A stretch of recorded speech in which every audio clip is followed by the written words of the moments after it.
Hi there, Steve Kaufmann here again, answering some of the questions that you have written on my YouTube account.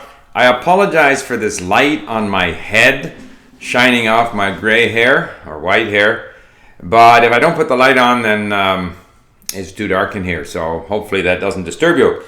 First question was, what is your motivation to learn new languages? This came from a person in Spain. And another person asked something about why are you learning Ukrainian, I think. And I mean, the motivation can be, anything. Right now, the motivation to learn Polish is because I speak other Slavic languages, or I have learned them and studied them. So I'm curious to see how Polish works. And of course, every time you learn a language, you learn so much about the country. So, and people ask me about, what about, Arabic or Hebrew? And yes, I'm motivated to learn those, particularly Arabic, because there's so much history behind that language, and because so many people in the world speak it. So a lot of my motivation is cultural interest in the country, and I want to learn about different people, different cultures in different parts of the world. The next question was, how do you keep a language fresh in your mind? How do you not lose vocabulary? In my experience, if I learn a language through massive listening and reading, massive exposure to the language, I tend not to lose it.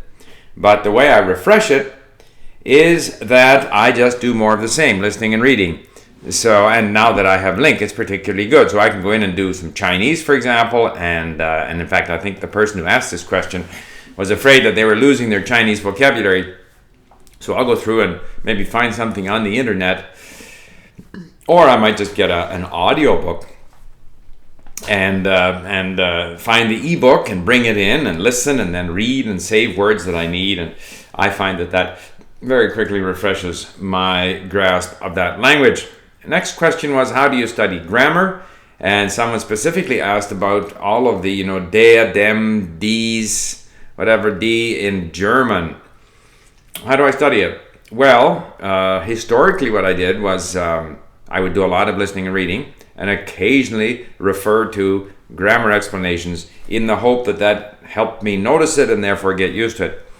Now I'm kind of interested in this whole approach that I've mentioned before, Pilter's 100 Stories, where he tells the same story and then asks so many different questions that you are in fact reviewing the different structures using very limited vocabulary, covering the same ground over and over again with different questions and different answers.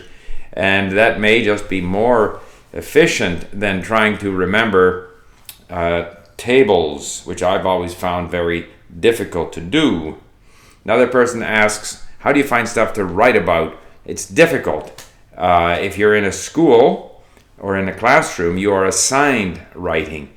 If you have to motivate yourself to write, it's more difficult.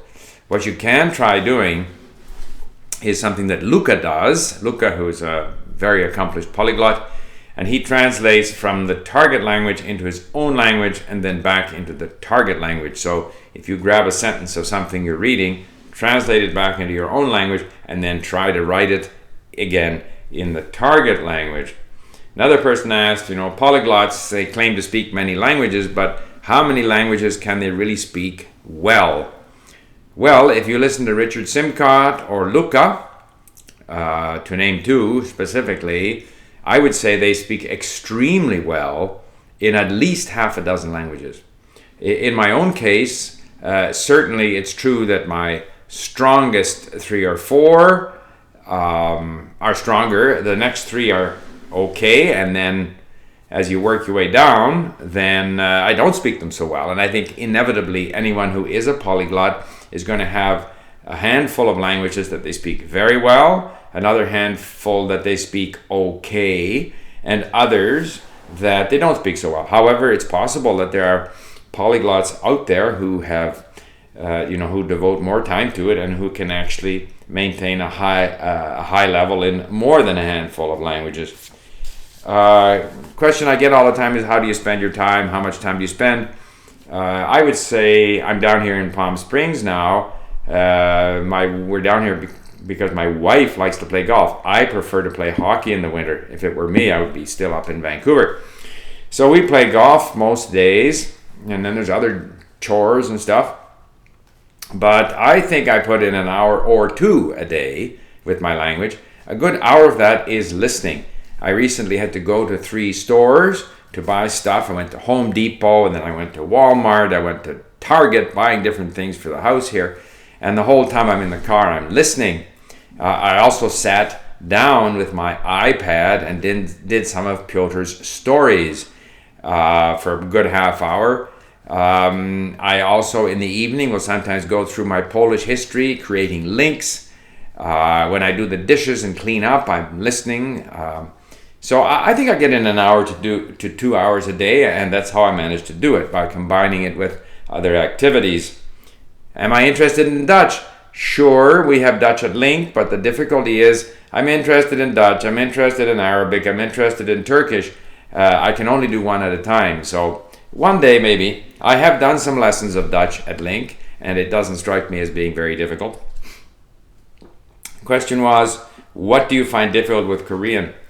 I've gone over this before. The difficulty is finding, interesting content that's not too difficult. A lot of words, when you look up the dictionary, the online dictionary, it seems that a lot of words mean the same thing. It's of course it's written in Hangul, so it's not written in a Latin alphabet.